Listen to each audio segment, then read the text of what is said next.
పట్టణంలోని బస్టాండ్ వద్ద మేము నిరసన వ్యక్తం చేస్తూ ఉన్నాము. ఈరోజు ఉమ్మడి ఆదిలాబాద్ జిల్లా అంటేనే తెలంగాణ రాష్ట్రంలోనే అత్యధికంగా వెనుకబడినటువంటి జిల్లా. దానిలో మరి ఆదిలాబాద్ జిల్లా అంటే మారుమూలలో ఉన్నటువంటి జిల్లా. ఈ జిల్లాలో యువతకు ఉపాధి అవకాశాలు లేవు, ఇలాంటి కర్మగారాలు లేవు, ఇలాంటి ఫ్యాక్టరీలు లేక అనేక ఇబ్బందులు పడుతున్నారు. యువతంతా ఈరోజు వలసకు వెళ్ళినటువంటి పరిస్థితి ఈ యొక్క జిల్లాలో నెలకొంది. అందుకే ఈ యొక్క బడ్జెట్ సమావేశాలలో ఈ యొక్క ఉపాధి కల్పించాలంటే, నిరుద్యోగ యువకులకంతా ఉపాధి కల్పించాలంటే ఇక్కడ పెద్ద పెద్ద ఫ్యాక్టరీలు ఏర్పాటు చేయాలి. మీరు ఫ్యాక్టరీలకు కొత్తగా బడ్జెట్ అనేది ఉపేక్షించాలి. అదేవిధంగా రోడ్డు సౌకర్యాలు మంచి రోడ్లు వేయాలి. దగ్గరే ఉన్నటువంటి మహారాష్ట్ర సరిహద్దు ప్రాంతమైనటువంటి జిల్లాకు హైవే రోడ్డు పెద్ద మొత్తంలో హైవే రోడ్డు ఏర్పాటు బడ్జెట్ కేటాయించాలని, అదేవిధంగా కూడా ఇక్కడ ఏర్పాటు చేయడానికి బడ్జెట్ సమావేశంలో బడ్జెట్ అనేది కేటాయించాలని చెప్పేసి అప్పుడే నిజంగా ఈ జిల్లా మారుమూల ప్రాంతంలో ఉన్నటువంటి జిల్లా బాగుపడడానికి అవకాశం ఉంటుంది. ఈరోజు ఫ్యాక్టరీలు టెక్స్టైళ్ళు వల్ల ఈరోజు నిరుద్యోగ యువత ఉపాధి చెందే విధంగా ఉంటుంది. అదేవిధంగా కార్మికులు ఉన్నారు, కార్మికులు అనేక రకాలుగా పనిచేస్తూ ఉన్నారు. ఈరోజు భవన నిర్మాణ కార్మికులు కావచ్చు, లేకపోతే అంగన్వాడీ కార్మికులు కావచ్చు, అతి తక్కువ వేతనం తీసుకున్నటువంటి మధ్యమ భోజనం కార్మికులు కావచ్చు.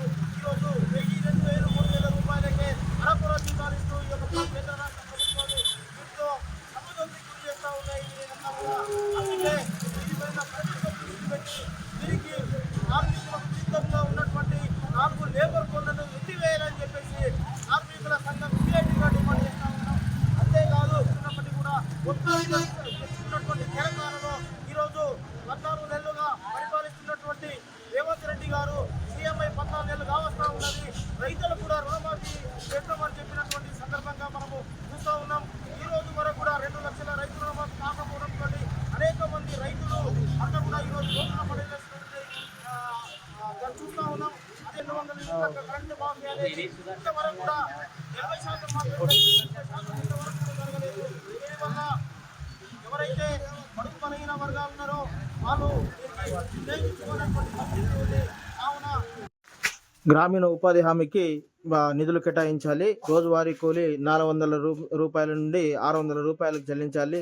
అంతేకాకుండా పనిచేస్తున్నటువంటి ప్రదేశంలో ఏదైనా ప్రమాదం జరిగితే తక్షణమే ప్రభుత్వం స్పందించి 10 లక్షల రూపాయల బీమా సౌకర్యం కల్పించాలని చెప్పేసి ఈ సందర్భంగా డిమాండ్ చేస్తూ ఉన్నాం.